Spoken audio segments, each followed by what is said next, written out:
Europe 1, il est 8h moins le quart. Elle est la ministre de la décentralisation et de la fonction publique. Après les propos d'Emmanuel Macron sur les fonctionnaires, Marie-Lise Lebranchu est votre invitée, Thomas, pour l'interview vérité d'Europe 1. Bonjour Marie-Lise Lebranchu. Bonjour. C'est vous la ministre des fonctionnaires, ces fonctionnaires dont le statut n'est plus justifiable selon le ministre de l'économie. Est-ce qu'il y a un problème Macron aujourd'hui dans le gouvernement dont vous faites partie ?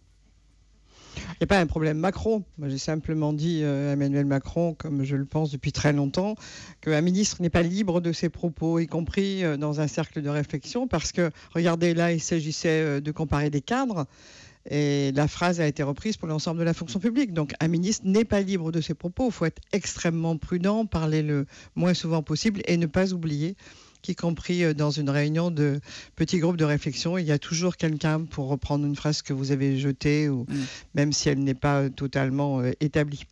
On comprend à vos propos que vous lui avez parlé, donc à Emmanuel Macron. Qu'est-ce qu'il a dit ? Qu'est-ce qu'il vous a répondu ? Ah bien sûr, on s'est parlé, on va continuer à se parler. Moi, ce que je dis, c'est Emmanuel Macron m'a parlé de cadre, un cadre de son service ou tout proche de son cabinet, donc j'ai un cadre de la haute fonction publique, un cadre dans le privé. Il comparait les deux statuts. Moi, je pense profondément que le statut de la fonction publique, c'est pas seulement la solidité de l'État, c'est la solidité de la nation.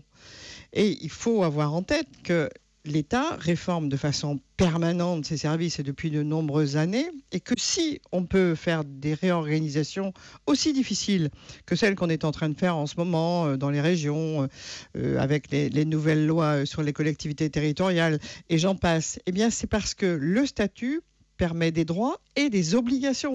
C'est-à-dire que la contrepartie de la sécurité de l'emploi, c'est qu'un employeur public peut changer la définition, le contenu des missions de chacun, comme son affectation, alors qu'avec un contrat de travail d'ordre privé, ce n'est pas possible. Ça veut dire que pour vous, Marie-Lise Lebranchu, l'emploi à vie, c'est pas un sujet. On n'y touche pas, point barre, dans la fonction publique.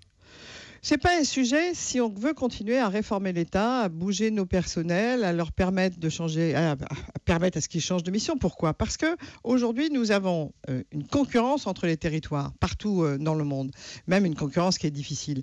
C'est les services publics qui réussissent à répondre à l'attractivité des territoires. Pour cela, il faut qu'on ait des fonctionnaires capables de bouger, de changer, d'évoluer de manière substantielle. Et moi, ce que je propose dans les parcours professionnels, les rémunérations, les salaires, l'accord que j'ai mis sur la table, c'est justement de permettre plus de passerelles, mais aussi de respecter le fonctionnaire, y compris dans sa rémunération. Sinon, on n'en trouvera plus. Embaucher un enseignant au SMIC, ça ne va pas marcher longtemps. Mais vous comprenez qu'il y a quand même un trouble après les propos du ministre de l'économie. On se demande d'où il parle. Il parle pour qui, au nom de qui, Emmanuel Macron ? Je vais vous citer une réaction, celle de la sénatrice écologiste Esther Benbassa. Elle dit « Ce gouvernement est ventriloque et Macron sa marionnette. Quand Macron parle, c'est le gouvernement qui parle du ventre. » Ah non, sûrement pas. D'ailleurs, le président de la République a été très clair samedi. Le Premier ministre a parlé du statut. Je présente un projet de loi sur la déontologie et le statut des fonctionnaires, justement, pour lier les deux.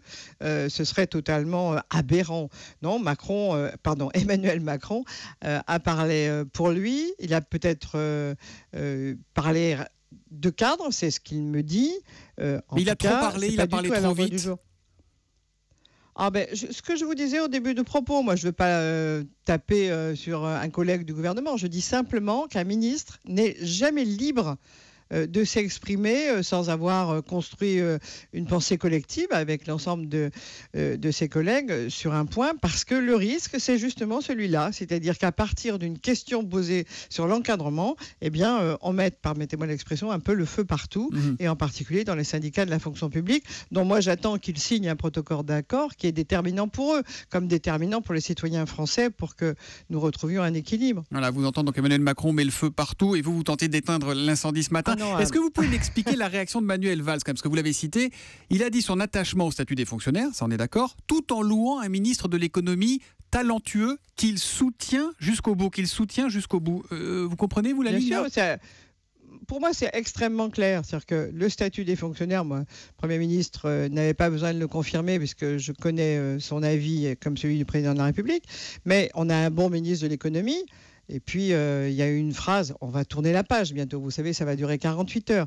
Le seul souci que nous avions, c'était justement que je suis en pleine négociation avec les fonctionnaires et que ça n'a pas mis d'huile dans les rouages. Donc voilà, maintenant c'est à moi de gérer et vous en faites pas, je vais le faire. Merci beaucoup Marie-Lise Lebranchu d'avoir été en direct sur Europe 1 ce matin. Je vous rappelle que vous êtes la ministre de la décentralisation et de la fonction publique. Bonne journée.